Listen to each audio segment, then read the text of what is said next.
மாமியார் வீடு செட் ஆகல, எனக்கு மாமியார் வீடு ஒத்து வரல, எங்க அம்மா வீடு மாதிரி கிடையாது அப்படின்னு சொல்ற பசங்களுக்கு தான் இது. ஏன்னு கேட்டீங்கன்னா, காலையில பீட்ரூட் சப்பாத்தி செஞ்சிருக்கு, அது இல்லாத புதினா சட்னி, அது இல்லாத பொங்கல், அதுக்கு தகுந்த மாதிரி சட்னி, அது இல்லாத பீட்ரூட்டுக்கு சைட் டிஷ் வந்து தயிர் பச்சடி.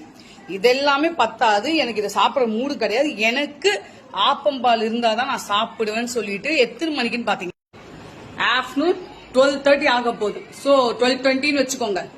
இப்ப உட்காந்து எனக்கு இதுதான் வேணும்னு அடம் பிடிக்கிறா. இது இல்லாத கேஸ் பிரச்சனை இருக்குடாமா, அதுக்கப்புறம் வந்து லஞ்ச் செய்யணும் அப்படின்னு நான் சொல்லிட்டு இருக்கேன்.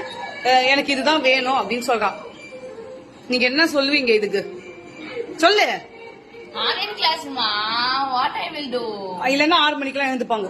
இது இல்லாத இந்த அங்கம்மாவா, இது எந்த அம்மாவோ, இந்த அம்மாவை டிவியை பார்த்துதான் சாப்பிடுவாங்க. அவங்க இதெல்லாம் ஃபீல் பண்ணல, அந்த இது டிவியை காமிச்சதான் ஃபீல் பண்ற. நீங்க என்ன மாதிரி இந்த மாதிரி செல்ல மகள் வச்சிருக்க அம்மாங்களுக்கு எல்லாருக்குமே சரி, இந்த வீடியோ உங்களுக்காக தான்.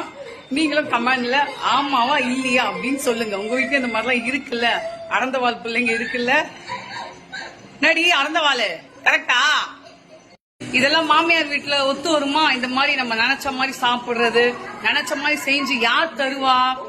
அதுக்குதான் அம்மா வீட்டுலதான் இதெல்லாம் முடியும். அதனால நல்லா அம்மாவை ஏமாத்துறது. ஆனா அம்மாவை ஏமாத்துற பிள்ளைங்க எங்க போய் மாட்டோம்? மாமியார் வீட்டுல மாட்டோம். உனக்கும் தாண்டி மாட்ட மாட்டேன். மாட்ட மாட்டேன், மாட்டுறப்ப சொல்றேன்.